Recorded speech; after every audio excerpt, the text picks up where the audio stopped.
2035-36 ಅಲ್ಲಿ ನಾವೇನ್ ಮಾಡ್ಕೊಂಡಿವಿ ಅಂತಂದ್ರೆ ನಾವು ಇಂಡಿಯನ್ ಸ್ಪೇಸ್ ಸ್ಟೇಷನ್ ಅನ್ನ ನಾವು ರಚನೆ ಮಾಡಬೇಕು ಎಂಬ ಗುರಿಯನ್ನು ಹಾಕೊಂಡಿವಿ. ಈ ಕರೆಂಟ್ ಅಕೌಂಟ್ ನ ಕಾಂಪೋನೆಂಟ್ಸ್ ಗಳನ್ನ ಕ್ಯಾಪಿಟಲ್ ಅಕೌಂಟ್ ಅಲ್ಲಿ ಕೊಟ್ಟು which of the following is capital account ಅಂತ ಕ್ವಶನ್ ಅನ್ನ ಕೇಳ್ಕೊಂಡಿದ್ದಾನೆ. ಒಂದ್ಸಾರಿ ಈ ಕ್ಯಾಪಿಟಲ್ ಅಕೌಂಟ್ ಅನ್ನ ಕಾಂಪೋನೆಂಟ್ ಅನ್ನ ಕೊಟ್ಟು ಕರೆಂಟ್ ಇಲ್ಲಿ 2 ಕಾಂಪೋನೆಂಟ್ ಕೊಟ್ಟಿರ್ತಾನೆ, ಇಲ್ಲಿ ಕರೆಂಟ್ ಅಕೌಂಟ್ ಕಾಂಪೋನೆಂಟ್ ಕೊಟ್ಟು ಏನ್ ಮಾಡಿದಾನೆ ಅಂದ್ರೆ each of the following is ಯಾವ್ದು ಕ್ಯಾಪಿಟಲ್ ಅಕೌಂಟ್ ಅಂತ ಕ್ವಶನ್ಸ್ ಅನ್ನ ಕೇಳ್ಕೊಂಡಿದ್ದಾನೆ. ನೀವು ಇಲ್ಲಿ ನೀತಿ ಆಯೋಗದ ರಚನೆಯನ್ನ ನೀವು ಅಧ್ಯಯನ ಮಾಡ್ಬೇಕಾಗತ್ತೆ. ಈ ನೀತಿ ಆಯೋಗದ ಚೌಕಟ್ಟನ್ನ ನೀವೇನ್ ಮಾಡಿ ಅಂದ್ರೆ ಚೌಕಟ್ಟನ್ನ ಅಧ್ಯಯನ ಮಾಡಿ, ಮತ್ತೆ ನೀತಿ ಆಯೋಗದ ವರದಿಗಳನ್ನ ಅಧ್ಯಯನ ಮಾಡಿ, ಮತ್ತೆ ನೀತಿ ಆಯೋಗದ ಕಾರ್ಯಕ್ರಮಗಳೇನ ನೋಡಿ. ಈ ಕಾರ್ಯಕ್ರಮಗಳನ್ನ ನೀವೇನ್ ಮಾಡಿ ಈ 4 ರಿಂದ 5 ಆಯಾಮಗಳಲ್ಲಿ ನೀವೇನ್ ಮಾಡ್ಬೇಕಂದ್ರೆ ಆಯಾಮಗಳಲ್ಲಿ ಈ ನೀತಿ ಆಯೋಗನ ನೀವು ಪ್ರಿಪರೇಷನ್ ಮಾಡ್ಬೇಕಾಗತ್ತೆ.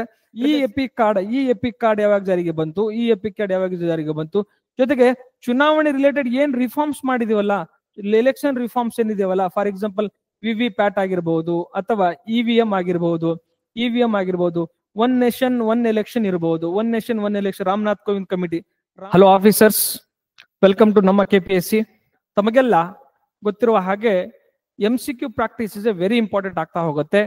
ಆ MCQ ಪ್ರಾಕ್ಟೀಸ್ ಗಳನ್ನ ನಾವು ಡೈಲಿ 2 to 3 MCQ ಟಾಪಿಕ್ಸ್ ಗಳನ್ನ ಡಿಸ್ಕಸ್ ಮಾಡಿಕೊಂಡು ಮುಂದಿನ ತರಗತಿಗೆ ನಾವು ಹೋಗೋಣ ಎಂಬ ಅಂಶವನ್ನ ನಾವೇನ್ ಮಾಡ್ಕೊಂಡಿವಿ ಅಂದ್ರೆ ಇಂಟ್ರೊಡ್ಯೂಸ್ ಮಾಡ್ಕೊಂಡಿವಿ.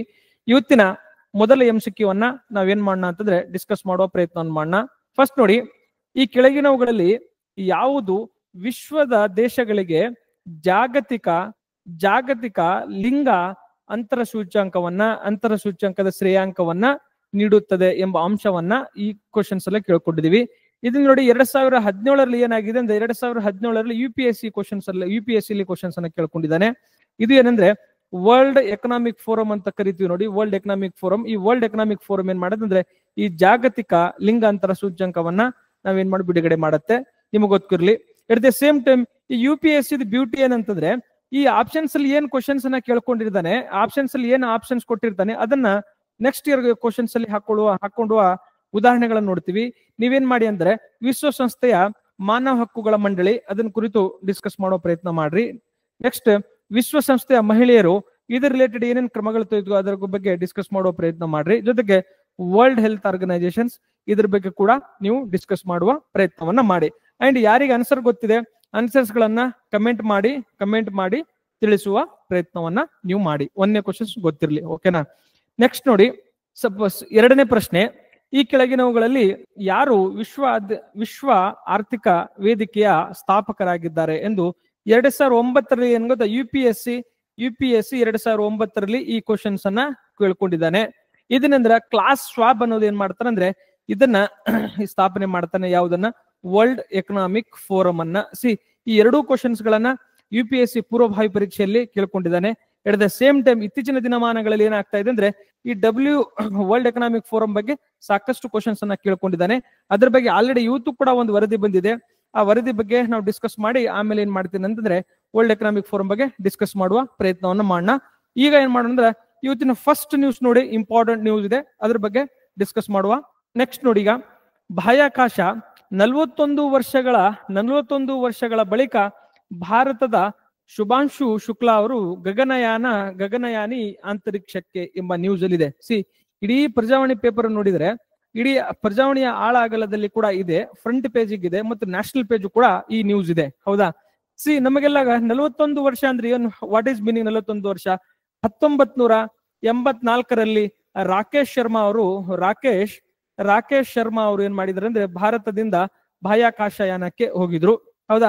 ಅದಾದ ನಂತರ 41 ಇಯರ್ ನಂತರ ನಾವೇನ್ ಮಾಡ್ತಾ ಇದೀವಿ ಅಂತಂದ್ರೆ ಭಾರತೀಯ ಶುಭಾಂಶು ಶುಕ್ಲಾವನ್ನು ಕಳಿಸ್ಕೊಂಡಿವಿ. ಇದು ಏನಿದು ಬಾಹ್ಯಾಕಾಶ ಯಾಕೆ ಹೋಗ್ತಾ ಇದ್ದಾರೆ ಇವ್ರು ಅಂತಂದ್ರೆ ಏನಾಗಿದೆ ಗೊತ್ತಾ, ಈ ಅಮೆರಿಕದ ನಾಸಾ, ಹೌದಾ, ಅಮೆರಿಕದ ನಾಸಾ, ನೆಕ್ಸ್ಟ್ ಸ್ಪೇಸ್ ಎಕ್ಸ್ ಇದೆ ನೋಡಿ, ಸ್ಪೇಸ್ ಎಕ್ಸ್ ನಮ್ದು ಯಾರು ಎಲಾನ್ ಮಸ್ಕ್ ಸ್ಪೇಸ್ ಎಕ್ಸ್, ಮತ್ ಜೊತೆಗೆ ಎಟ್ ದ ಸೇಮ್ ಟೈಮ್ ಏನಾದಂದ್ರೆ ಈ ಆಕ್ಸಿಮ್ ಸ್ಪೇಸ್ ಎಕ್ಸ್ ಅಂತ ಈ 3 ಆರ್ಗನೈಸೇಷನ್ಸ್ ಗಳು ಒಂದು ವಾಣಿಜ್ಯ ಉದ್ದೇಶದಿಂದ ಏನ್ ಮಾಡಿದ್ರೆ ಈ ಉಡಾಯನವನ್ನು ಮಾಡ್ಕೊಂಡ್ಲಾಗಿದೆ. ಆದ್ರೆ ಇದರ ಪಾರ್ಟ್ ಆಗಿ ನಾವೇನ್ ಮಾಡ್ಕೊಂಡಿವಿ ಅಂದ್ರೆ ಭಾರತದ ಶುಭಾಂಶು ಶುಕ್ಲಾವನ್ನ ಕಳಿಸಿದೀವಿ. ಇದರ ಮುಖ್ಯ ಉದ್ದೇಶ ಏನಿದೆ ಅಂದ್ರೆ ನಾವು 2027ಕ್ಕೆ ಭಾರತ ಏನ್ ಮಾಡುತ್ತದೆ, ಗಗನಯಾನವನ್ನ ಮಾಡ್ಕೊಳ್ಳಿ ನಾವು ಗುರಿ ಇಟ್ಕೊಂಡಿದ್ವಿ. ಮಾನವ ಸಹಿತ ನಾವೇನ್ ಮಾಡ್ಕೊಂಡಿವಿ, ಗಗನಯಾನ ಪ್ರಾಜೆಕ್ಟ್ ನಾವು ಸ್ಪೇಸಿಗೆ ಹೋಗಿ ನಾವು ಯೋಜನೆ ಮಾಡ್ಕೊಂಡಿವಿ. ಇದು ಒಂದು.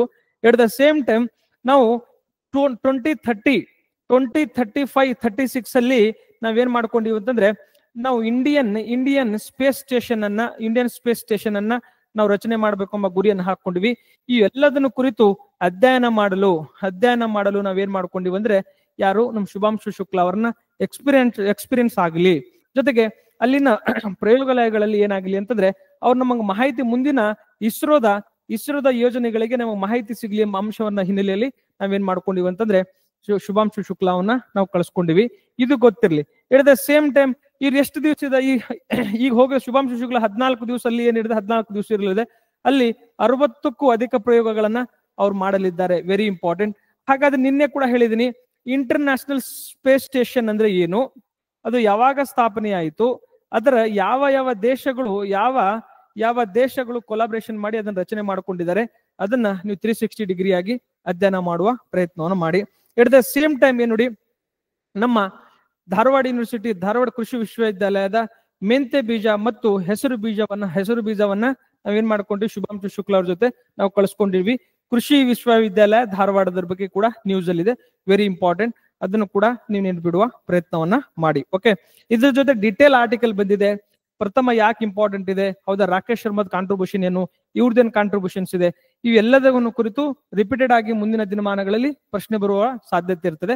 ನೀವೇನ್ ಮಾಡಿ ಅಂದ್ರೆ ಇದನ್ನ ಬಗ್ಗೆ ಜೊತೆಗೆ ಎಟ್ ದ ಟೈಮ್ ಇಸ್ರೋ ಬಗ್ಗೆ ನೀವು 360 ಡಿಗ್ರಿ ಪ್ರಿಪರೇಷನ್ ಮಾಡುವ ಪ್ರಯತ್ನವನ್ನ ನೀವು ಮಾಡ್ಬೇಕಾಗತ್ತೆ.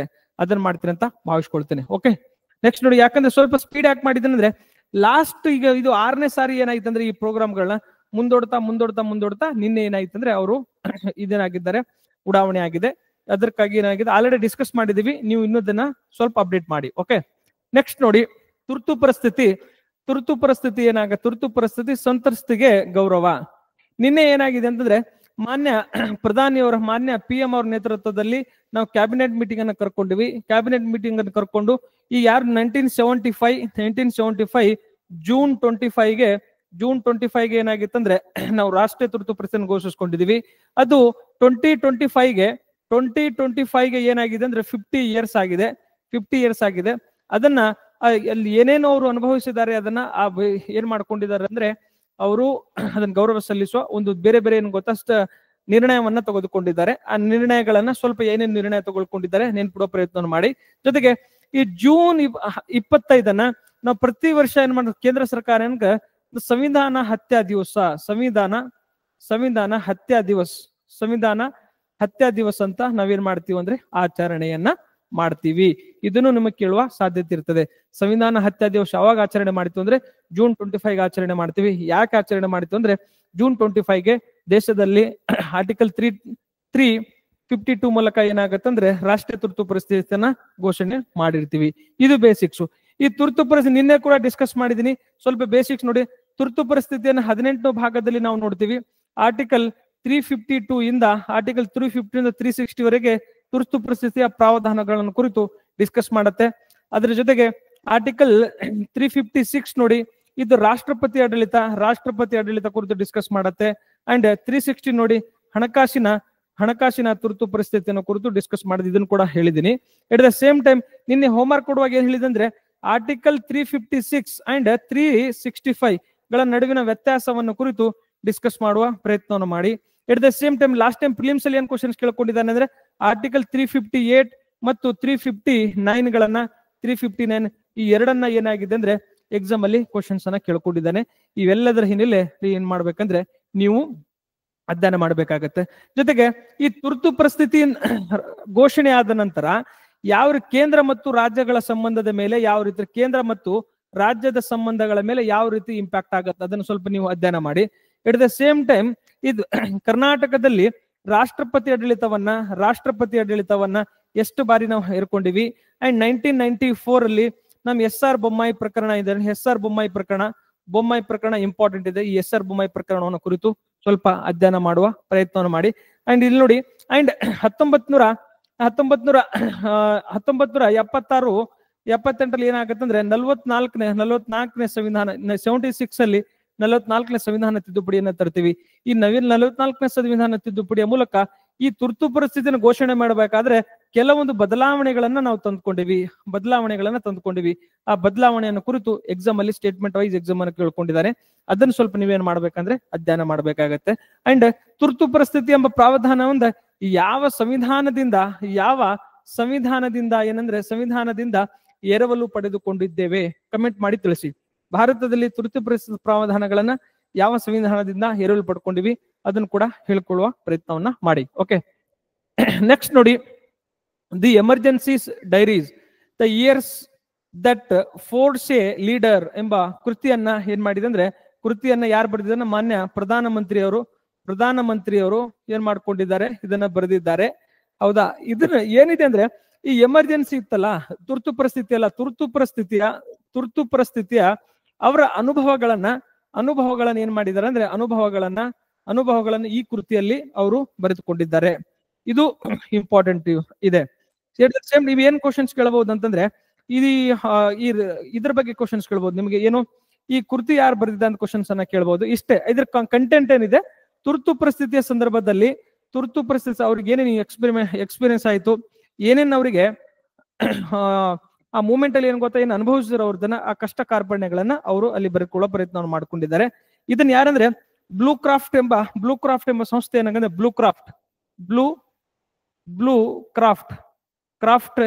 ಕ್ರಾಫ್ಟ್ ಎಂಬ ಸಂಸ್ಥೆ ಏನ್ ಮಾಡಿದೆ ಅಂತಂದ್ರೆ, ಬ್ಲೂ ಕ್ರಾಫ್ಟ್ ಎಂಬ ಸಂಸ್ಥೆ ಇದನ್ನ ಪ್ರಕಟಣೆ ಮಾಡಿದೆ. ಇಷ್ಟು ನಿಮಗೆ ಬೇಸಿಕ್ಸ್ ಗೊತ್ತಿದ್ರೆ there is a more than enough. ಓಕೆನಾ? ನೆಕ್ಸ್ಟ್ ನೋಡ್ರಿ, ಮಲೇರಿಯಾ ಲಸಿಕೆ ಬೆಲೆ ಇಳಿಕೆ. Bharat Biotech and International Limited ಮತ್ತು CSGCK ಎಂಬ ಸಂಸ್ಥೆ ಏನ್ ಮಾಡಿದ್ರೆ, ಮಲೇರಿಯಾ ನೋಡಿ, ಈ ಮಲೇರಿಯಾದ ಏನ್ ಗೊತ್ತಾ, ಲಸಿಕೆ ಏನ್ ಗೊತ್ತಾ, 2028 ವೇಳೆಗೆ 2028 ವೇಳೆಗೆ ನಾವೇನ್ ಮಾಡಿ 50% ಅದರ ಏನ್ ಮಾಡ್ತೀವಿ ಅಂದ್ರೆ 50% ಅದರ ಬೆಲೆಯನ್ನ ಕಡಿಮೆ ಮಾಡ್ತೀವಿ ಅಂತ ಹೇಳ್ಕೊಂಡಿದ್ದಾರೆ. RTSS ಎಂಬ ಔಷಧ ನೋಡಿ, ಇದು ಔಷಧ. ಹೌದಾ? ಔಷಧ. ಈ ಔಷಧ ಏನಿದ್ರೆ ವಿಶೇಷತೆ ಏನಂತಂದ್ರೆ, ಇದು ಜಗತ್ತಿನ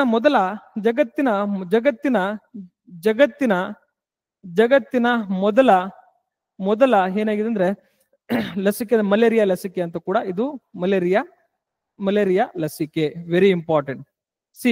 ಈ ಲಸಿಕೆ ಅಂದಾಗ ನನಗೆ ಏನ್ ನೆನಪಾಯ್ತು ಗೊತ್ತಾ, ಈಗ ಭಾರತದಲ್ಲಿ ಸಿರಮ್ ಇನ್ಸ್ಟಿಟ್ಯೂಟ್ ಆಫ್ ಇಂಡಿಯಾ ಒಂದಿದೆ, ಅಂಡ್ ನೆಕ್ಸ್ಟ್ ಜೊತೆಗೆ ಭಾರತ್ ಬಯೋಟೆಕ್ ಇದೆ. ಈಗ ಭಾರತ್ ಬಯೋಟೆಕ್ ಒಂದು ಅಂಡ್ ಸಿರಮ್ ಇನ್ಸ್ಟಿಟ್ಯೂಟ್ ಒಂದಿದೆ ನೋಡಿ.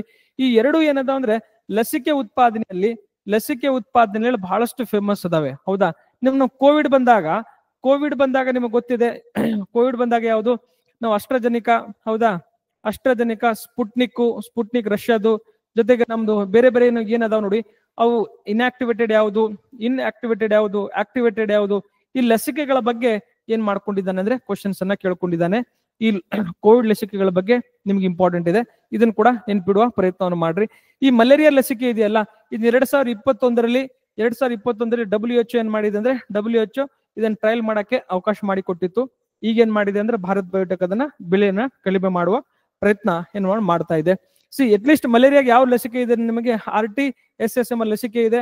ಇದು ಜಗತ್ತಿನ ಮೊದಲ ಲಸಿಕೆ ಎಂಬ ಅಂಶವನ್ನು ಗೊತ್ತಿರಲಿ. ಈಗ ಡಿಟೇಲ್ ಡಾಕ್ಯುಮೆಂಟ್ ಏನಿದೆ ನೋಡಿ, ಆ ಡಿಟೇಲ್ ಡಾಕ್ಯುಮೆಂಟ್ ನಾನು ಎಕ್ಸ್ಪ್ಲೇನ್ ಮಾಡ್ಕೊಂಡಿದ್ದೀನಿ. ಅದರಲ್ಲಿ ಯಾವ ಲಸಿಕೆ ಇದೆ, ಯಾವಾಗ ಅದನ್ನ ಜಾರಿಗೆ ತಂದ್ರು, ಅದು ಸ್ಪೆಷಾಲಿಟಿ ಏನು, ಜೊತೆಗೆ ಆ ಲಸಿಕೆಲ್ ಪ್ಲಾಸ್ಬೋಡಿಯಂ ಪ್ಯಾಲ್ಸಿಫಾರಮ್ ಅನ್ನು ಯಾವ ರೀತಿ ಯೂಸ್ ಮಾಡ್ಕೊಂಡಿವಿ, ಎಲ್ಲ ಟೆಕ್ನಿಕಲ್ ಅವೆಲ್ಲ ಇದೆ ಡಾಕ್ಯುಮೆಂಟ್ ಅಲ್ಲಿ. ಅದನ್ನ ನೀವೇನ್ ಮಾಡಿ ಅಂದ್ರೆ ನೀಟಾಗಿ ತಿಳಿದುಕೊಳ್ಳುವ ಪ್ರಯತ್ನವನ್ನ ಮಾಡಿ. ಓಕೆ, ನೆಕ್ಸ್ಟ್ ನೋಡಿ, ಮತದಾರರ ಪಟ್ಟಿ ಸಮಗ್ರ ಪರಿಶೀಲನೆ. 2026ರಲ್ಲಿ ಚುನಾವಣೆ ನಡೆಯುವ 5 ರಾಜ್ಯಗಳಲ್ಲಿ ಏನಾಗುತ್ತೆ ಅಂದ್ರೆ ಕ್ರಮ CEC ಚೀಫ್ ಎಲೆಕ್ಷನ್ ಕಮಿಷನರ್ ಹೇಳ್ಕೊಂಡಿದ್ದಾರೆ. ನೀವು ರಿಪೀಟೆಡ್ ಆಗಿ ಲಾಸ್ಟ್ 3 ಕ್ಲಾಸ್ ಇಂದ ಡಿಸ್ಕಸ್ ಮಾಡ್ತಾ ಇದ್ದೀನಿ ಎಲೆಕ್ಷನ್ ಕಮಿಷನ್ಸ್ ಬಗ್ಗೆ. ಏನಾಗಿದೆ ಅಂದ್ರೆ ಮತದಾರರ ಪಟ್ಟಿಯಲ್ಲಿ ಏನಾಗ್ತಾ ಇದೆ ಅಂದ್ರೆ ಫ್ರಾಡ್ ಜನ ಸೇರ್ತಾ ಇದ್ದಾರೆ, ಅಂಡ್ ಕರೆಕ್ಟ್ ಇರೋ ಜನ ಏನಾಗುತ್ತೆ ಅದನ್ನ ರಿಮೂವ್ ಆಗ್ತಾ ಇದ್ದಾರೆ. ಸೊ ಈ ಮತದಾರ ಫ್ರಾಡ್ ಏನಾಗಿದೆ ಎಲೆಕ್ಷನ್ಸ್ಗೆ ಏನ್ ಗೊತ್ತಾ, ದೊಡ್ಡ ಎಲೆಕ್ಷನ್ ಕಮಿಷನ್ಗೆ ಏನಾಗಿದೆ ಅಂದ್ರೆ ದೊಡ್ಡ ತಲ್ಲವಾಗಿ ಬಿಟ್ಬಿಟ್ಟಿದೆ. ಅದಕ್ಕಾಗಿ ಲೀಡರ್ ಆಫ್ ಅಪೋಸಿಷನ್ ನೋಡಿ, ನಮ್ ಯಾವ ರಾಹುಲ್ ಗಾಂಧಿ ಅದು ಪದೇ ಏನ್ ಮಾಡ್ತಾ ಇದ್ದಾರೆ ಅಂದ್ರೆ ಎಲೆಕ್ಷನ್ ಕಮಿಷನ್ಸ್ ಮೇಲೆ ಏನ್ ಕ್ವಶನ್ಸ್ ಅನ್ನು ಮಾಡ್ತಾ ಇದ್ದಾರೆ. ಸೊ ಇದ್ರ ಹಿನ್ನೆಲೆ ಏನ್ ಮಾಡಿ ಅಂದ್ರೆ ಈ ಎಪಿಕ್ ಕಾರ್ಡ್ ಇದೆ ನೋಡಿ, ಎಪಿಕ್ ಕಾರ್ಡ್ ಇದೆಯಲ್ಲ, ಎಪಿಕ್ ಕಾರ್ಡು, ಈ ಎಪಿಕ್ ಕಾರ್ಡ್ ಬಗ್ಗೆ ಯಾವಾಗ ಜಾರಿಗೆ ಬಂತು, ಈ ಎಪಿಕ್ ಕಾರ್ಡ್ ಯಾವಾಗ ಜಾರಿಗೆ ಬಂತು, ಈ ಎಪಿಕ್ ಕಾರ್ಡ್ ಯಾವಾಗ ಜಾರಿಗೆ ಬಂತು, ಜೊತೆಗೆ ಚುನಾವಣೆ ರಿಲೇಟೆಡ್ ಏನ್ ರಿಫಾರ್ಮ್ಸ್ ಮಾಡಿದೀವಲ್ಲ, ಎಲೆಕ್ಷನ್ ರಿಫಾರ್ಮ್ಸ್ ಏನಿದೆಯವಲ್ಲ, ಫಾರ್ ಎಕ್ಸಾಂಪಲ್ ವಿವಿ ಪ್ಯಾಟ್ ಆಗಿರ್ಬಹುದು ಅಥವಾ ಇವಿಎಂ ಆಗಿರ್ಬಹುದು, ಒನ್ ನೇಷನ್ ಒನ್ ಎಲೆಕ್ಷನ್ ಇರಬಹುದು, one nation one election, Ramnath Kovind committee ಏನೋ ಗೊತ್ತಾ, ರಾಮನಾಥ್ ಕೋವಿಂದ್ ಕಮಿಟಿ ಬಗ್ಗೆ ಕೇಳಬಹುದು. ಸಿ ಎಲೆಕ್ಷನ್ ರಿಲೇಟೆಡ್ ನೀವು 4 ವಿಧದಲ್ಲಿ ನೀವು ಪ್ರಿಪರೇಷನ್ ಮಾಡಬೇಕಾಗತ್ತೆ. ಫಸ್ಟ್ ಏನಂದ್ರೆ ಎಲೆಕ್ಷನ್ ಕಮಿಷನ್ ಬಗ್ಗೆ ಡಿಸ್ಕಸ್ ಮಾಡಿ, ಯಾವ ಆರ್ಟಿಕಲ್, ಯಾವ ಪಾರ್ಟು, ಅದನ್ನ ಎಲೆಕ್ಷನ್ ಕಮಿಷನರ್ ಮತ್ತು ಇತರ ಕಮಿಷನರ್ಸ್ ಗಳು ಯಾವ ರೀತಿ ಅಪಾಯಿಂಟ್ ಮಾಡ್ತಾರೆ, ಅವ್ನು ತೆಗೆದು ಹಾಕ್ಬೇಕಾದ್ರೆ ಏನ್ ಕ್ರಮಗಳು, ಪೊಲಿಟಿ ಆಸ್ಪೆಕ್ಟ್ಸ್ ಅಲ್ಲಿ ಒಂದು ಅಧ್ಯಯನ ಮಾಡಿ. ಆಸ್ ಎ ಅಡ್ಮಿನಿಸ್ಟ್ರೇಟಿವ್ ಆಸ್ಪೆಕ್ಟ್ಸ್ ಅಲ್ಲಿ ಏನು, ಎಲೆಕ್ಷನ್ ರಿಫಾರ್ಮ್ಸ್ ಯಾವ ಕಮಿಟಿಗಳನ್ನ ಅಪಾಯಿಂಟ್ ಮಾಡಿದೀವಿ, ಏನೇನ್ ಟೆಕ್ನಾಲಜಿಕಲ್ ಇನ್ವಾಲ್ವ್ಮೆಂಟ್ ಮಾಡ್ತಾ ಇದೀವಿ, ಹೌದಾ, ನ್ಯಾಷನಲ್ ವೋಟರ್ಸ್ ಡೇ ಯಾವಾಗ ಆಚರಣೆ ಮಾಡ್ತೀವಿ, ಇವಿಎಂ ಬಂತು, ನೋಟಾ ಯಾವಾಗ ಜಾರಿಗೆ ಬಂತು, ವಿವಿ ಪ್ಯಾಟ್ ಯಾವಾಗ ಜಾರಿಗೆ ಬಂತು, ಜೊತೆಗೆ ಸಿಟಿಜನ್ಸ್ ಗಳು, ಹಿರಿಯ ಸಿಟಿಜನ್ಸ್ ಗಳಿಗೆ ನಾವು ಆನ್ಲೈನ್ ಇದು ಮಾಡ್ತಾ ಇದೀವಿ, ಆನ್ಲೈನ್ ವೋಟಿಂಗ್ ಸಿಸ್ಟಮ್ ಅನ್ನು ಯಾವ ರೀತಿ ಇಂಟ್ರೊಡ್ಯೂಸ್ ಮಾಡ್ತಾ ಇದೀವಿ, ಈ ಎಲ್ಲವನ್ನು ಕುರಿತು ನೀವೇನ್ ಮಾಡಿ ಅಂತಂದ್ರೆ ಎಲೆಕ್ಷನ್ ಕಮಿಷನ್ ಬಗ್ಗೆ 360 ಡಿಗ್ರಿಯಲ್ಲಿ ನೀವೇನ್ ಮಾಡಿ ಅಂದ್ರೆ ಸ್ಟಡಿ ಮಾಡುವ ಪ್ರಯತ್ನವನ್ನು ಮಾಡಿ.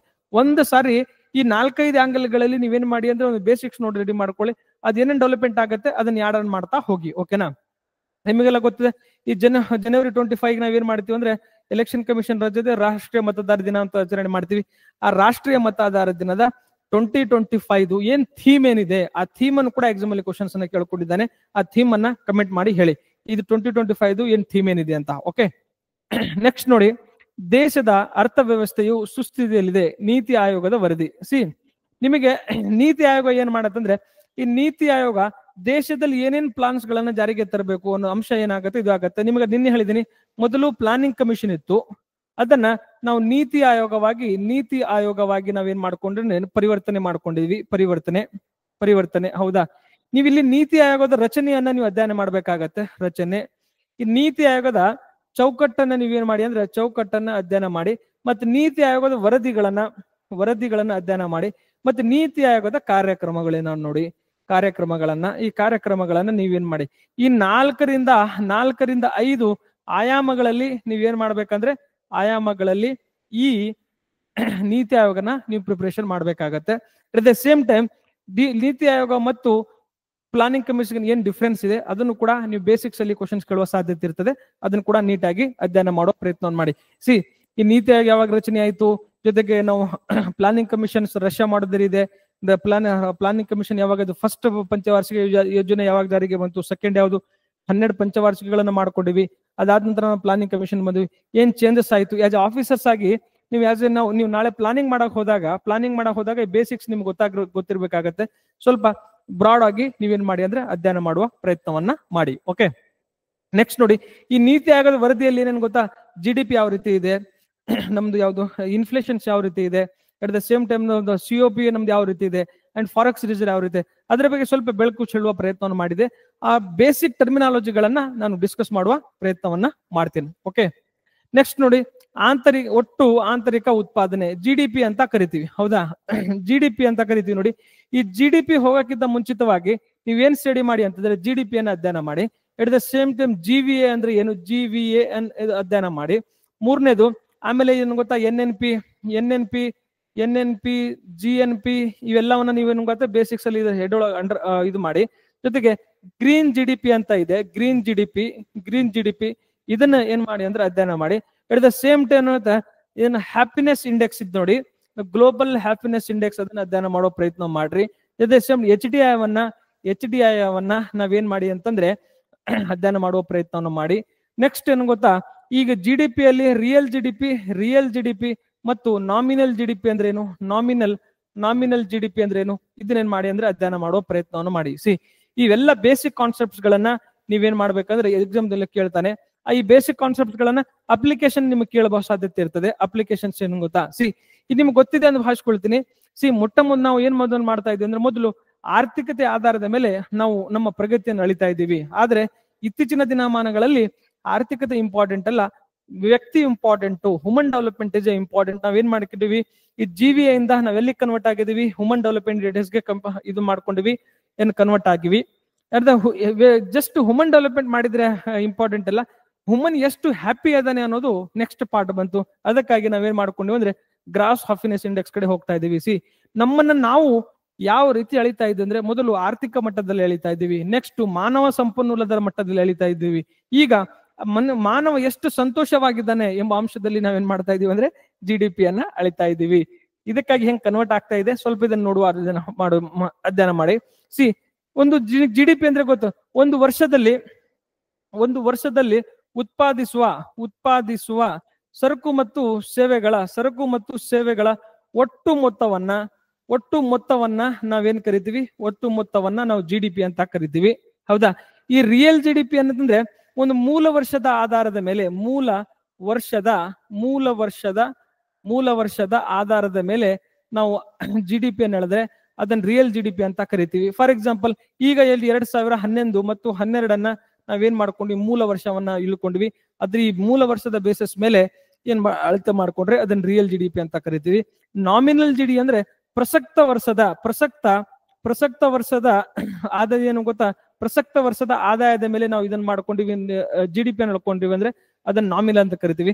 ಫಾರ್ ಎಕ್ಸಾಂಪಲ್ 2025 ಬೆಲೆಗಳ ಆಧಾರದ ಮೇಲೆ ನಾವೇನಾದ್ರೂ GDP ಅನ್ನು ಅಳ್ಕೊಂಡ್ರೆ ಅದನ್ನ ನಾವು ನಾಮಿನಲ್ GDP ಅಂತ ಕರಿತೀವಿ. ಮೂಲ ವರ್ಷಗಳ ಆಧಾರದ ಮೇಲೆ GDP ಅನ್ನು ಅಳ್ಕೊಂಡ್ರೆ ಅದನ್ನ ರಿಯಲ್ GDP ಅಂತ ಕರಿತೀವಿ.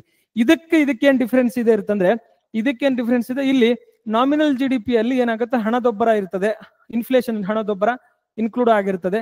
ಆದ್ರೆ ರಿಯಲ್ GDP ಅಲ್ಲಿ ಹಣದೊಬ್ಬರ ಇರೋದಿಲ್ಲ. ಈ ಹಿನ್ನೆಲೆಯಲ್ಲಿ ಈ ರಿಯಲ್ GDP ಗಿಂತ ನಾಮಿನಲ್ GDP ಏನಿದೆ ನೋಡಿ, ನಾಮಿನಲ್ GDP ಆಲ್ವೇಸ್ ಏನಾಗುತ್ತೆ, ಹೈ ಇರ್ತದೆ. ಇಷ್ಟು ನಿಮಗೆ ಬೇಸಿಕ್ಸ್ ಗೊತ್ತಿರಲಿ. ಯಾಕಂದ್ರೆ ಇದನ್ನೇ ಸ್ಟೇಟ್ಮೆಂಟ್ ಆಗಿ ಎಕ್ಸಾಮ್ ಅಲ್ಲಿ ಕೇಳ್ಕೊಂಡಿದ್ದಾನೆ. ಯಾಕಂದ್ರೆ ರಿಯಲ್ GDP ಅಲ್ಲಿ ಕಡಿಮೆ ಇರ್ತದೆ, ಯಾಕಂದ್ರೆ ಹಣದೊಬ್ಬರ ಇರೋದಿಲ್ಲ, ಇನ್ಫ್ಲೇಷನ್ ಇರೋದಿಲ್ಲ. ನಾಮಿನಲ್ GDP ಹಣದೊಬ್ಬರ ಇನ್ಕ್ಲೂಡ್ ಆಗಿರ್ತದೆ, ಅದಕ್ಕೆ ಜಾಸ್ತಿ ಇರ್ತದೆ. ಇಷ್ಟೇ ಬೇಸಿಕ್ಸ್, ಬೇರೆ ಏನಿಲ್ಲ. ಓಕೆನಾ? ಈ ಬೇಸಿಕ್ಸ್ ಗಳನ್ನ ಇನ್ನೂ ಸ್ವಲ್ಪ ನೀಟಾಗಿ ಅಧ್ಯಯನ ಮಾಡುವ ಪ್ರಯತ್ನವನ್ನ ಮಾಡಿ. ಓಕೆ, ನೆಕ್ಸ್ಟ್ ನೋಡಿ, ಹಣದೊಬ್ಬರ ಅನ್ನೋದು ಕಾನ್ಸೆಪ್ಟ್ ಒಂದು ಬಂತು. ಇನ್ಫ್ಲೇಷನ್ ಅಂದ್ರೆ ಏನ್ ಗೊತ್ತಾ? ಇನ್ಫ್ಲೇಷನ್ ಅಂದ್ರೆ ಇದು ಟೂ ಮಚ್ ಮನಿ ಏನ್ ಗೊತ್ತಾ, ಟೂ ಮಚ್ ಮನಿ ಏನಾಗತ್ತಂದ್ರೆ, ಟೂ ಮಚ್ ಮನಿ ಫಾಲೋ ಏನ್ ಗೊತ್ತಾ ಫ್ಯೂ ಗುಡ್ಸ್ ಅನ್ನ ನಾವೇನ್ ಮಾಡ್ತೀವಿ ಅಂದ್ರೆ ಇದನ್ನ ನಾವು ಇನ್ಫ್ಲೇಷನ್ ಅಂತ ಕರಿತೀವಿ. ಸಿಂಪಲ್ ಏನಂದ್ರೆ, ಹಣದ ಕೊಳ್ಳುವ ಸಾಮರ್ಥ್ಯ ಕಡಿಮೆ ಆಗುವ ಒಂದು ಸಿಸ್ಟಮ್ ಅನ್ನ, ಒಂದು ವಿಧಾನ, ಒಂದು ಸಂದರ್ಭವನ್ನ ನಾವು ಹಣದೊಬ್ಬರ ಅಂತ ಕರಿತೀವಿ. ಈ ಹಣದೊಬ್ಬರವನ್ನ ನಾವೇನ್ ಮಾಡ್ತೀವಿ, ಡಿಮಾಂಡ್ ಪುಲ್ ಇನ್ಫ್ಲೇಷನ್ ಅಂತ ಕರಿತೀವಿ. ಏನ್ ಗೊತ್ತಾ, demand pull inflation. And next ಏನ್ ಗೊತ್ತಾ, ನಾವು ಹೈಪರ್ ಇನ್ಫ್ಲೇಷನ್ ಅಂತ ಕರಿತೀವಿ. ನೆಕ್ಸ್ಟ್ ಏನ್ ಗೊತ್ತಾ, ಕ್ರೀಪಿಂಗ್ ಇನ್ಫ್ಲೇಷನ್ ಅಂತ ಕರಿತೀವಿ. ಈ ಬೇರೆ ಬೇರೆ ವಿಧಗಳ ಇನ್ಫ್ಲೇಷನ್ ಹಣದೊಬ್ಬರವನ್ನ ಏನ್ ಮಾಡ್ಕೊಂಡಿದ್ದಾನಂದ್ರೆ, ಹಣದೊಬ್ಬರಗಳನ್ನ ಎಕ್ಸಾಮ್ ಅಲ್ಲಿ ಕ್ವೆಶ್ಚನ್ ಕೇಳ್ಕೊಂಡಿದ್ದಾನೆ. ಅದನ್ನು ಕೂಡ ಬೇಸಿಕ್ಸ್ ಅನ್ನ ಅಧ್ಯಯನ ಮಾಡೋ ಪ್ರಯತ್ನ ಮಾಡಿ. ಇದನ್ನ ಹೆಂಗ್ ಗಳಿತೀವಿ ನಾವು, ಈ ಹಣದೊಬ್ಬರವನ್ನ CPI ಮತ್ತು WPI ಆಧಾರದಲ್ಲಿ ನಾವೇನ್ ಮಾಡ್ತೀವಿ ಹೇಳಿದ್ವಿ. ಈ CPI ಮತ್ತು WPI ಗಳನ್ನ ನೀವೇನ್ ಮಾಡಿ ಅಂದ್ರೆ ಅಧ್ಯಯನ ಮಾಡುವ ಪ್ರಯತ್ನ ಮಾಡಿ. ಆ CPI ಮತ್ತು WPI ಏನ್ ಅಧ್ಯಯನ ಮಾಡ್ಬೇಕಂದ್ರೆ, ಬೇಸ್ ಇಯರ್ ಏನು, ಅದರ ಬೇಸ್ ಇಯರ್, CPI ಅದ ಬೇಸ್ ಇಯರ್ ಏನು, WPI ಅದ ಬೇಸ್ ಇಯರ್ ಏನು, ಅದರಲ್ಲಿ ಎಷ್ಟು ವಸ್ತುಗಳಿದಾವೆ, ಇದರಲ್ಲಿ ಎಷ್ಟು ವಸ್ತುಗಳಿದಾವೆ, ಇದ್ರದ್ದು CPI ದಲ್ಲಿ ಏನ್ ರೋಲ್ ಪ್ಲೇ ಮಾಡುತ್ತೆ, WPI ಏನು, ಅವುಗಳ ವ್ಯತ್ಯಾಸವೇನು. CPI ದಲ್ಲಿ ಗೂಡ್ಸ್ ಅಂಡ್ ಸರ್ವಿಸ್ ಇದೆ, WPI ಅಲ್ಲಿ ಸರ್ವಿಸ್ ಇಲ್ಲ. ಇದನ್ನೇ ಪಾಯಿಂಟ್ ಆಗಿ ಎಕ್ಸಾಮ್ ಅಲ್ಲಿ ಕೇಳ್ಕೊಂಡಿದ್ದಾನೆ. ಇವುಗಳ ಬೇಸಿಕ್ಸ್ ಗಳನ್ನ ಏನ್ ಮಾಡ್ಕೊಂಡ್ಲಿ ಅಂದ್ರೆ ಅಧ್ಯಯನ ಮಾಡುವ ಪ್ರಯತ್ನವನ್ನು ಮಾಡಿ. ಅಂಡ್ ಈ ಹಣದೊಬ್ಬರ ಟಾಪಿಕ್ ಅನ್ನ ಏನ್ ಮಾಡಿ ಅಂದ್ರೆ 360 ಡಿಗ್ರಿ ಆಗಿ ಹಣದೊಬ್ಬರ ಅಂದ್ರೆ ಏನು, ಹಣದೊಬ್ಬರ ವಿಧಗಳೇನು, ಹಣದೊಬ್ಬರದಲ್ಲಿ ಯಾಕಾಗತ್ತೆ, ಹಣದೊಬ್ಬರ ನಿಯಂತ್ರಣ ಮಾಡೋಕೆ ಮಾನಿಟರಿ ಪಾಲಿಸಿ ಯಾವ ರೀತಿ ವರ್ಕ್ ಆಗತ್ತೆ, ಫಿಸಿಕಲ್ ಪಾಲಿಸಿ ಯಾವ ರೀತಿ ವರ್ಕ್ ಆಗತ್ತೆ. ಈ ಮಾನಿಟರಿ ಪಾಲಿಸಿ ಏನ್ ಗೊತ್ತಾ, ಈಗ ಹಣದೊಬ್ಬರ ಮಾಡೋ ಈ ಮಾನಿಟರಿ ಪಾಲಿಸಿ ಟೂಲ್ಸ್ ಗಳಾವ್ಯಾವು, ಅವೆಲ್ಲವನ್ನ ಕುರಿತು ನೀವೇನ್ ಮಾಡಿ ಅಂದ್ರೆ ನೀಟಾಗಿ ಅಧ್ಯಯನ ಮಾಡುವ ಪ್ರಯತ್ನವನ್ನ ಮಾಡಿ. ಓಕೆ, ನೆಕ್ಸ್ಟ್ ನೋಡಿ, ವಿತ್ತೀಯ ಕೊರತೆ ಅಂತ ಕರಿತೀವಿ. ಹೌದಾ? ಒಂದು ಸರ್ಕಾರ ಏನಂದ್ರೆ ಒಂದು ವರ್ಷದಲ್ಲಿ 100 ರೂಪಾಯಿ ಆದಾಯ ಗಳಿಸ್ತಾ ಇದೆ ಅಂಡ್ 120 ರೂಪಾಯಿ ಖರ್ಚು ಮಾಡ್ತಾ ಇದೆ. ಈ 20 ರೂಪಾಯಿ ಎಕ್ಸ್ಟ್ರಾ ಐತಲ್ಲ, ಅದನ್ನ ವಿತ್ತೀಯ ಕೊರತೆ ಅಂತ ಕರಿತೀವಿ. ಅಂದ್ರೆ ಒಂದು ದೇಶ ಒಂದು ವರ್ಷದ ಅವಧಿಯಲ್ಲಿ ಒಟ್ಟು ಆದಾಯದಲ್ಲಿ ಒಟ್ಟು ಖರ್ಚು ಏನಾಗತ್ತಂದ್ರೆ, ಒಟ್ಟು ಆದಾಯ 100 ರೂಪಾಯಿ ಇದೆ, ಅದಕ್ಕಿಂತ ಒಟ್ಟು ಖರ್ಚಕ್ಕಿಂತ ಆದಾಯ ಏನ್ ಗೊತ್ತಾ ಕಡಿಮೆ ಇದ್ರೆ ಅದನ್ನ ನಾವೇನ್ ಮಾಡ್ತೀವಿ ಅಂತಂದ್ರೆ ವಿತ್ತೀಯ ಕೊರತೆ ಅಂತ ಕರಿತೀವಿ. ವಿತ್ತೀಯ ಕೊರತೆ ಅಂದ್ರೆ ಏನು? ಹೌದಾ? ಪ್ರಾಥಮಿಕ ಕೊರತೆ ಅಂದ್ರೆ ಏನೊಂದು, ಎಫೆಕ್ಟಿವ್ ರೆವೆನ್ಯೂ ಡೆಫಿಸಿಟ್ ಅಂದ್ರೆ ಏನು, ನೆಕ್ಸ್ಟ್ ಪ್ರೈಮರಿ ಡೆಫಿಸಿಟ್ ಅಂದ್ರೆ ಏನು, ಹೌದಾ?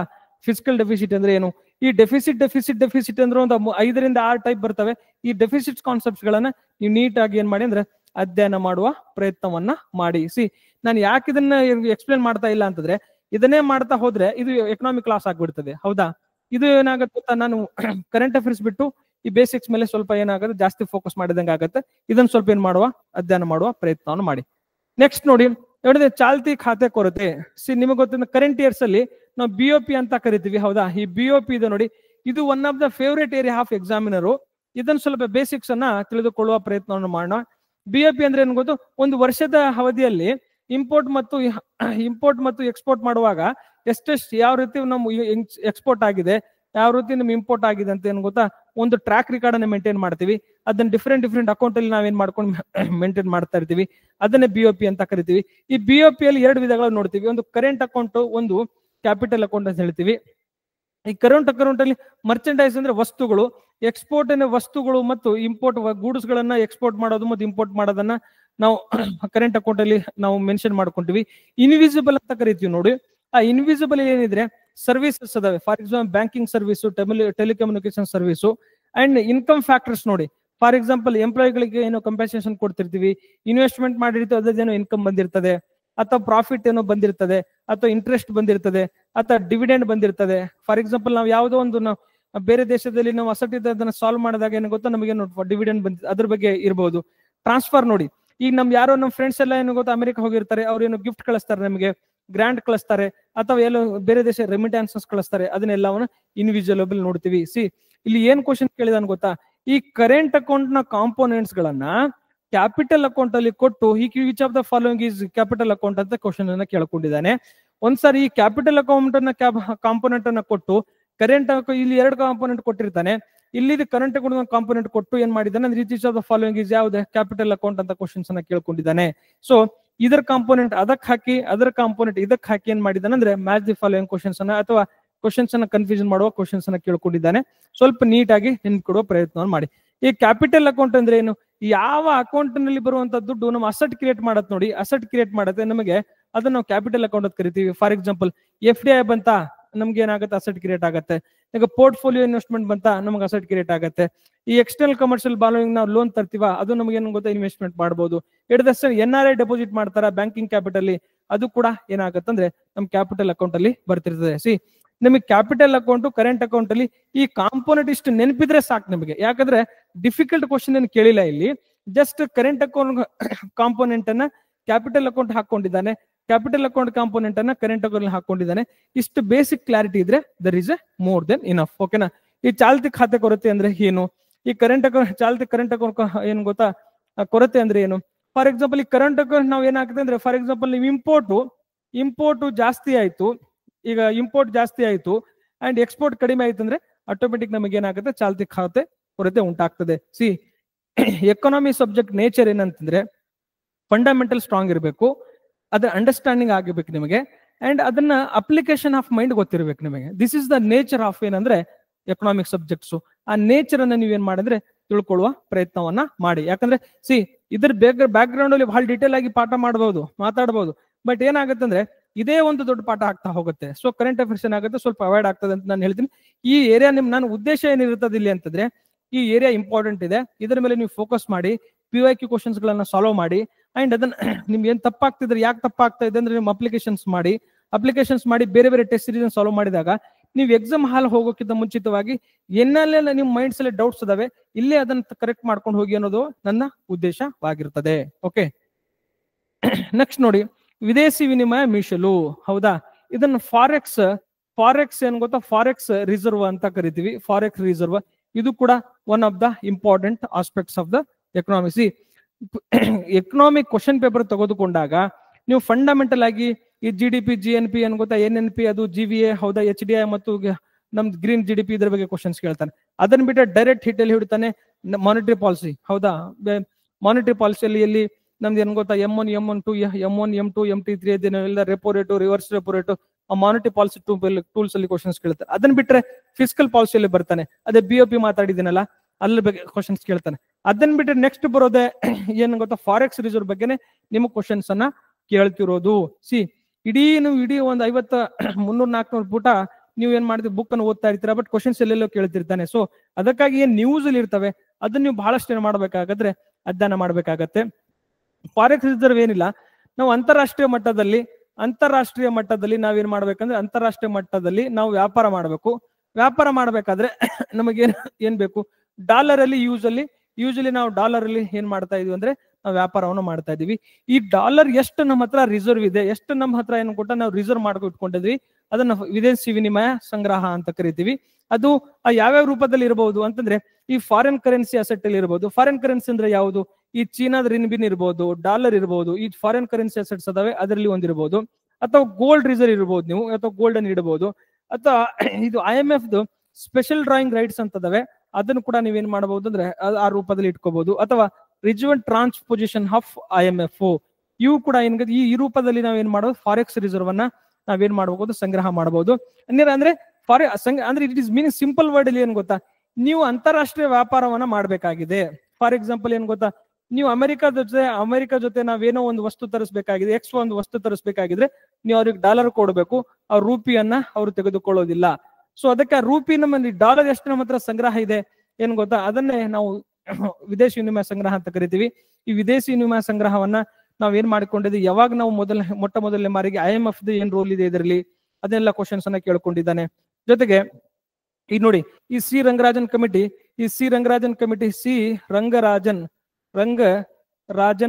ಸಮಿತಿ ಜೊತೆಗೆ ಯಾವುದು ಮತ್ತು ವೈ ವಿ ರೆಡ್ಡಿ ಸಮಿತಿ ಏನ್ ಮಾಡಿದೆ ಅಂದ್ರೆ ನಮ್ಮ ದೇಶ 12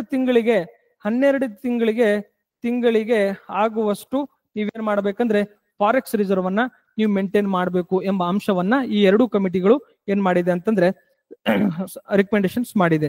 ಇಷ್ಟು ಬೇಸಿಕ್ಸ್ ಅಂದ್ರೆ ಜೊತೆಗೆ ಇದನ್ನ ಅಂತಾರಾಷ್ಟ್ರೀಯ ನಾವು ಕ್ಯಾಶ್ ಅಲ್ಲಿ ಇಡಬಹುದು, ಹೌದಾ, ಬಿಲ್ ಅಲ್ಲಿ ಇಡಬಹುದು, ಸಾಲ ಪತ್ರಗಳಲ್ಲಿ ಕೂಡ ನೀವೇನ್ ಮಾಡಬಹುದು, ರಿಸರ್ವ್ ಟೆನ್ಸ್ ಪೊಸಿಷನ್ ಗಳನ್ನ ಇಟ್ಕೋಬಹುದು. ಅಥವಾ ಈ ಫಾರೆಕ್ಸ್ ರಿಸರ್ವ್ ಇಡಬೇಕಾಗತ್ತೆ. ನೆನಪ ಇದನ್ನ ನಾವೇನ್ ಮಾಡೋ ಗೊತ್ತಾ, ಇದನ್ನ ನಾವು ಅವಾಯ್ಡ್ ಮಾಡೋಕೆ ಏನ್ ಮಾಡ್ತಾ ಇದ್ವಿ, ಡಿ ಡಾಲರೈಸೇಷನ್ ಅಂತ ಹೊಸ ಬರ್ತಾ ಇದೆ. ಡಿ ಡಾಲರೈಸೇಷನ್ ಅಂದ್ರೆ ಡಾಲರ್ ಬದಲಿ ಇತರೆ ಕರೆನ್ಸಿಗಳನ್ನ ನಾವು ಏನ್ ಮಾಡ್ತಾ ಇದೀವಿ ಅಂದ್ರೆ ಬಳಸಬೇಕು.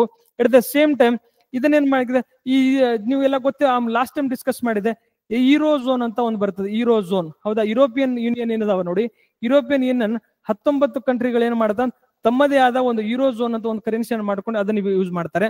ಚೀನಾದ ರಿನ್ಬಿನ್ ಯೂಸ್ ಮಾಡತ್ತೆ, ಭಾರತ ರೂಪಿ ಯೂಸ್ ಮಾಡತ್ತೆ.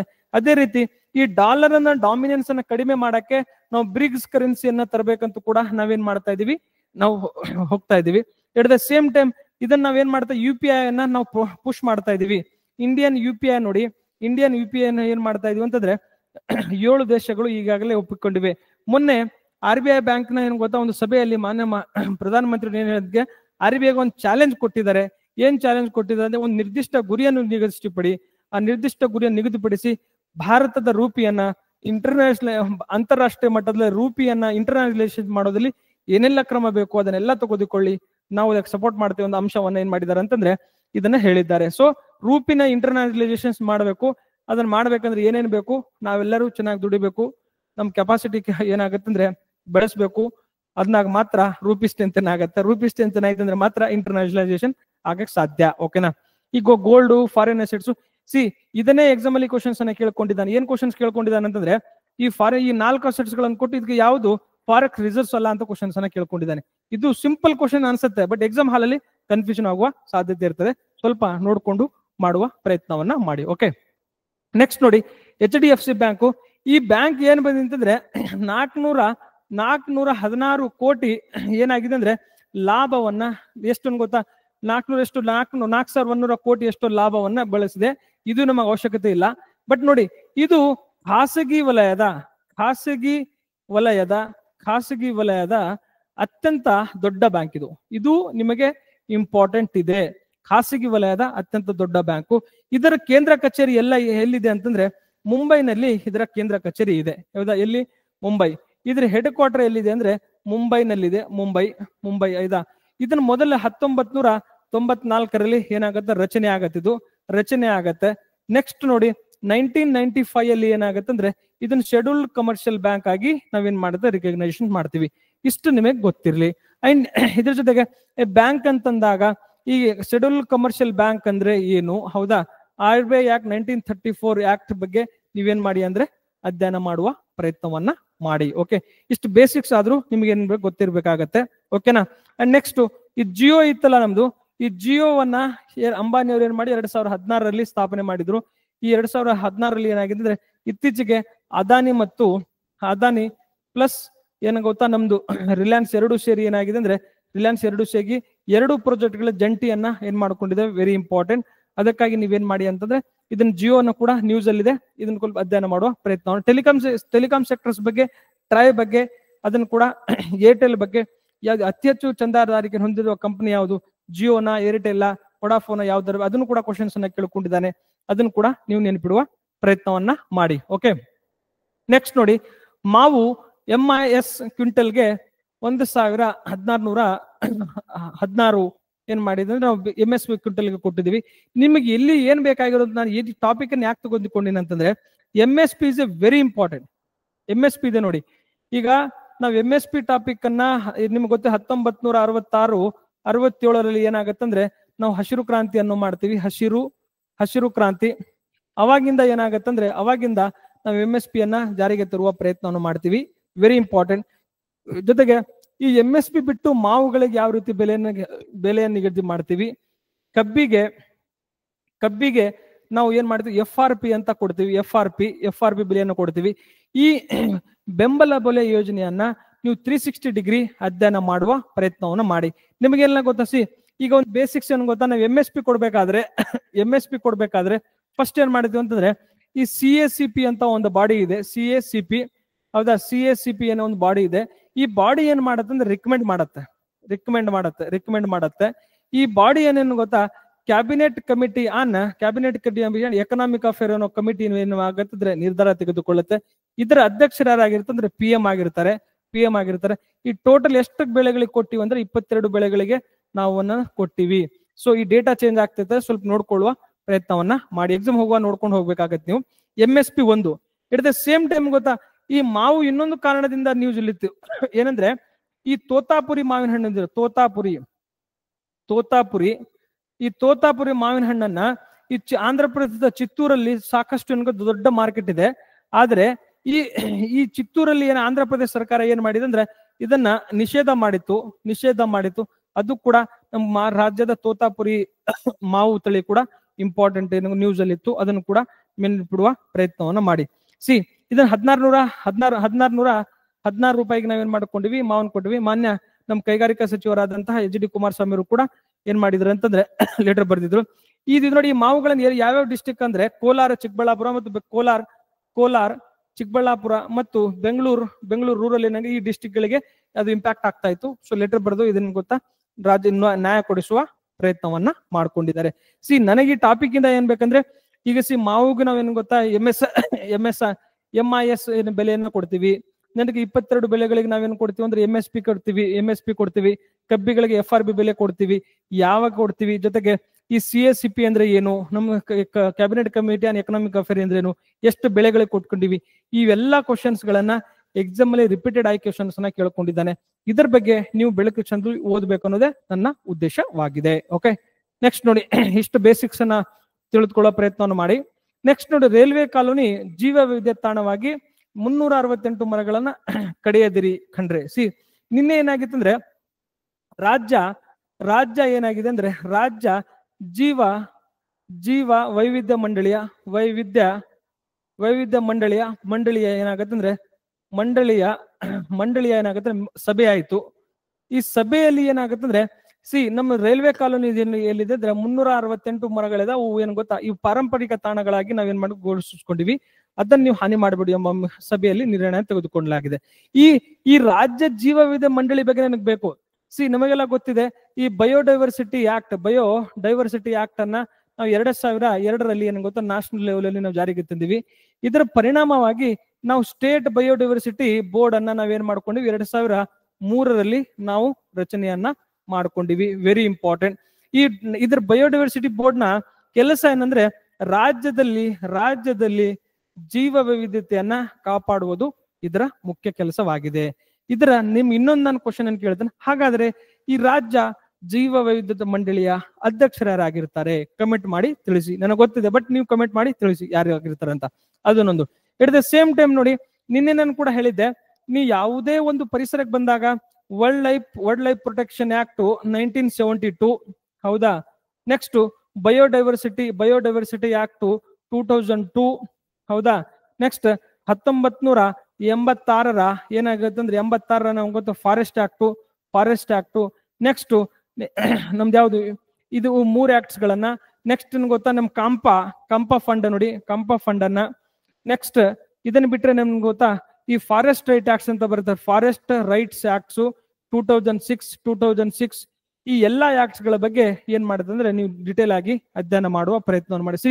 ನಿಮ್ ಇಡೀ ಬಯೋಡೈವರ್ಸಿಟಿ ಇನ್ವೈರ್ಮೆಂಟ್ ಅನ್ನ ಪ್ರೊಟೆಕ್ಷನ್ ಮಾಡಕ್ಕೆ ಈ 4 ಆಕ್ಟ್ಸ್ ಗಳು ಬಹಳಷ್ಟು ಇಂಪಾರ್ಟೆಂಟ್ ಅದಾವೆ. ಈ 1986 ಆಕ್ಟ್ಸ್ ಮೂಲಕ ನಾವು ಒಂದು 5 ರಿಂದ 6 ಇಂಪಾರ್ಟೆಂಟ್ ಆರ್ಗನೈಸೇಷನ್ಸ್ ಗಳನ್ನ ನಾವೇನ್ ಮಾಡ್ಕೊಂಡಿವಿ ಅಂದ್ರೆ ರಚನೆ ಮಾಡ್ಕೊಂಡಿವಿ. ಆ 5-6 ಆರ್ಗನೈಸೇಷನ್ಸ್ ಯಾವುವು ಅದನ್ನು ಕೂಡ ನೀವೇನ್ ಮಾಡಿ ಅಂದ್ರೆ ಅಧ್ಯಯನ ಮಾಡುವ ಪ್ರಯತ್ನವನ್ನು ಮಾಡಿ. ಎಟ್ ದ ಸೇಮ್ ಟೈಮ್ ನಾವು ನ್ಯಾಷನಲ್ ಬಯೋಡೈವರ್ಸಿಟಿ ಡೇ ಅನ್ನು ಕೂಡ ಏನಂತ ಬಯೋಡೈವರ್ಸಿಟಿ ಡೇ ಅನ್ನು ಆಚರಣೆ ಮಾಡ್ತೀವಿ. ಯಾವಾಗ ಆಚರಣೆ ಮಾಡ್ತೀವಿ, ಅದರ ಥೀಮ್ ಏನು, ಅದನ್ನು ಕೂಡ ನೀವು ಅಧ್ಯಯನ ಮಾಡುವ ಪ್ರಯತ್ನವನ್ನ ಮಾಡಿ. ಓಕೆ, ಇಷ್ಟು ಬೇಸಿಕ್ಸ್ ಗೊತ್ತಿರಲಿ ನಿಮಗೆ. ನೆಕ್ಸ್ಟ್ ನೋಡಿ, KSDL ಗೆ ಬ್ರಿಟಿಷ್ ಹೈ ಕಮಿಷನರ್ ಭೇಟಿ. ನಿಮಗೆಲ್ಲ ಗೊತ್ತಿದೆ KSDS ಅಲ್ಲಿ ಏನಾಗುತ್ತೆ 1916 ಏನಾಗುತ್ತೆ ಅಂದ್ರೆ 1916 ಏನಾಗುತ್ತೆ ರಚನೆ ಆಗತ್ತೆ. ಇಲ್ಲಿವರೆಗೆ ಈ ಸಾರಿ ಏನಾಗಿದ್ರೆ 416 ಕೋಟಿ ಏನಾಗಿದೆ ಅಂದ್ರೆ 414 ಕೋಟಿ ಏನಾಗಿದೆ ಲಾಭವನ್ನು ಗಳಿಸ್ಕೊಂಡಿದೆ. ಇಲ್ಲಿ ಮೈಸೂರು ಸ್ಯಾಂಡಲ್ ಸೋಪ್ಸ್ ಗಳನ್ನ ಸಾಕಷ್ಟು ನಾವು ಗೊತ್ತಾ ಪ್ರಸಿದ್ಧಿನ ಪಡ್ಕೊಂಡಿದೀವಿ. ಅದನ್ನ ನಮ್ಗೆ ಏನಾಗಿದೆ ಗೊತ್ತಾ, ಈ ಸಾರಿ ನಮ್ UK ಜೊತೆ ನಮ್ದು ಫ್ರೀ ಟ್ರೇಡ್ ಅಗ್ರಿಮೆಂಟ್ ಇದೆ, ನಮ್ದು FTA ಇದೆ, ಫ್ರೀ ಟ್ರೇಡ್ ಅಗ್ರಿಮೆಂಟ್ ಇದೆ. ಅದನ್ನ ಪ್ರಮೋಷನ್ ಅದರ ಹಿನ್ನೆಲೆಯಲ್ಲಿ ನಮ್ಮ ಮೈಸೂರು ಸ್ಯಾಂಡಲ್ ಏನ್ ಗೊತ್ತಾ ಪ್ರಾಡಕ್ಟ್ ಅನ್ನ ನಾವು ಎಕ್ಸ್ಪೋರ್ಟ್ ಮಾಡಬೇಕು ಅಂಡ್ ಪ್ರಮೋಷನ್ ಮಾಡ್ಬೇಕಂತ ಏನ್ ಮಾಡ್ತಾ ಇದೀವಿ ಅಂದ್ರೆ ಸ್ವಲ್ಪ ಅದನ್ನ ಪ್ರಮೋಟ್ ಮಾಡುವ ಪ್ರಯತ್ನವನ್ನು ಮಾಡ್ತಾ ಇದೀವಿ. ನಿಮಗೆಲ್ಲ ಗೊತ್ತಿರುವ ಹಾಗೆ ಏನಾಗಿದೆ ಅಂದ್ರೆ ಇದನ್ನ ಶ್ರೀಗಂಧದ ಎಣ್ಣೆ ಬಳಸಿ ನಾವೇನ್ ಮಾಡ್ತೀವಿ ಅಂದ್ರೆ ಇದನ್ನ ಮಾಡ್ತೀವಿ ಮೈಸೂರು ಸ್ಯಾಂಡಲ್ ಇದನ್ನ ಮಾಡ್ತೀವಿ. ಇದನ್ನ ನಾಲ್ವಡಿ ಕೃಷ್ಣರಾಜರ ಕಾಲದಲ್ಲಿ ನಾಲ್ವಡಿ ಕೃಷ್ಣದೇವರ ಕಾಲದಲ್ಲಿ ಏನ್ ಮಾಡ್ತೀವಿ, ಅದನ್ನ ಪ್ರಮೋಷನ್ ಸಿಕ್ಕಿದೆ. ಅದಕ್ಕೆಲ್ಲ ಹಿಸ್ಟೋರಿಕಲ್ ಇಂಪಾರ್ಟೆನ್ಸ್ ಇದೆ, ಹೌದಾ? ಇವ್ರೇನ್ ಮಾಡಿ ನಾಲ್ವಡಿ ಕೃಷ್ಣ ಏನ್ ಮಾಡುತ್ತೆ UK ಕಳಿಸ್ತಾರೆ. UK ಕಳಿಸಿ ಅದನ್ನ ಅಧ್ಯಯನ ಮಾಡಿಸಿ ಈ ಇಂಡಸ್ಟ್ರಿಯನ್ನ ಡೆವಲಪ್ ಮಾಡಕ್ಕೆ ಪ್ರಯತ್ನವನ್ನ ಮಾಡ್ತಾರೆ. ಬೇರೆ ಏನ್ ಗೊತ್ತಾ ಇದು ಇದೆ. ಜೊತೆಗೆ ಮೈಸೂರು ಬೇಸ್ಡ್ ಏನ್ ಇನ್ಸ್ಟಿಟ್ಯೂಟ್ ಇದಾವೆ ಅದ್ರ ಬಗ್ಗೆ ಬೇಸಿಕ್ಸ್ ಅಲ್ಲಿ ಕ್ವಶನ್ಸ್ ಅನ್ನ ಕೇಳ್ಕೊಂಡಿದ್ದಾನೆ. ಸ್ವಲ್ಪ ನೀವೇನ ಅಧ್ಯಯನ ಮಾಡುವ ಪ್ರಯತ್ನವನ್ನ ಮಾಡಿ. ಓಕೆ, ಇಷ್ಟು ಇವತ್ತಿನ ಇಂಪಾರ್ಟೆಂಟ್ ಕರೆಂಟ್ ಅಫೇರ್ಸ್ ಗಳನ್ನ ಡಿಸ್ಕಸ್ ಮಾಡ್ಕೊಂಡಿವಿ. ಇಲ್ಲಿ ನೀವು ಏನಂತಂದ್ರೆ ಈ ಇಸ್ರೋ ಬಗ್ಗೆ 360 ಡಿಗ್ರಿ ಅಧ್ಯಯನ ಮಾಡುವ ಪ್ರಯತ್ನವನ್ನು ಮಾಡಿ. ಯಾಕಂದ್ರೆ ಸೆಕೆಂಡ್ ಟೈಮ್ 100% ಕ್ವಶನ್ ಬರ್ತದೆ ಮುಂದಿನ ದಿನಮಾನಗಳಲ್ಲಿ. ಎಟ್ ದ ಸೇಮ್ ಟೈಮ್ ಈ GDP ಅಂದ್ರೆ ಏನು, ಬ್ಯಾಲೆನ್ಸ್ ಆಫ್ ಪೇಮೆಂಟ್ ಅಂದ್ರು ಏನು, ನೆಕ್ಸ್ಟ್ ಏನ್ ಗೊತ್ತಾ ಫಾರೆಕ್ಸ್ ರಿಸರ್ವ್ ಬಗ್ಗೆ, ಎಕನಾಮಿಕ್ ಕಾನ್ಸೆಪ್ಟ್ ಬಗ್ಗೆ, ಇಂಪಾರ್ಟೆಂಟ್ ಏರಿಯಾಸ್ ಬಗ್ಗೆ ನಾನು ಡಿಸ್ಕಸ್ ಮಾಡೋ ಪ್ರಯತ್ನವನ್ನು ಮಾಡ್ಕೊಂಡಿದ್ದೀನಿ. ಅವೆಲ್ಲವನ್ನ ನೀಟಾಗಿ ಅಧ್ಯಯನ ಮಾಡೋ ಪ್ರಯತ್ನ ಮಾಡಿ. ಜೊತೆಗೆ ಸ್ಟೇಟ್ ಬಯೋಡೈವರ್ಸಿಟಿ ಬೋರ್ಡ್ ಬಗ್ಗೆ ಕೂಡ ನಾನು ಏನ್ ಮಾಡ್ಕೊಂಡು ಡಿಸ್ಕಸ್ ಮಾಡ್ಕೊಂಡಿದ್ದೀನಿ. ಅದನ್ನು ಕೂಡ ನೀವೇನ್ ಮಾಡಿ ಅಂದ್ರೆ ನೀಟಾಗಿ ಅಧ್ಯಯನ ಮಾಡುವ ಪ್ರಯತ್ನವನ್ನು ಮಾಡಿ. ಇಷ್ಟು ಹೇಳ್ತಾ ನನ್ನ ಕ್ಲಾಸ್ ಅನ್ನು ಇಲ್ಲಿಗೆ ವೈಂಡ್ ಅಪ್ ಮಾಡ್ತೇನೆ. Thank you very much. And ನಾನು ಡಿಟೇಲ್ ಡಾಕ್ಯುಮೆಂಟ್ ಅನ್ನ PDF ಕೆಳಗಡೆ ಕೊಟ್ಟಿದ್ದೀವಿ, ಕೆಳಗೆ ಡಿಸ್ಕ್ರಿಪ್ಷನ್ ಕೊಟ್ಟಿವಿ, ಅದು ಡೌನ್ಲೋಡ್ ಮಾಡ್ಕೊಳ್ಳಿ. ಎಟ್ ದ ಸೇಮ್ ಟೈಮ್ ನಾವ್ ಏನ್ ಕ್ವಶನ್ಸ್ ಕೇಳಿದೀವಿ ಅದಕ್ಕೆ ಏನ್ ಮಾಡಿ ಕಮೆಂಟ್ ಮಾಡಿ ಆನ್ಸರ್ ಕೂಡ ತಿಳಿಸಿ. Okay, thank you very much.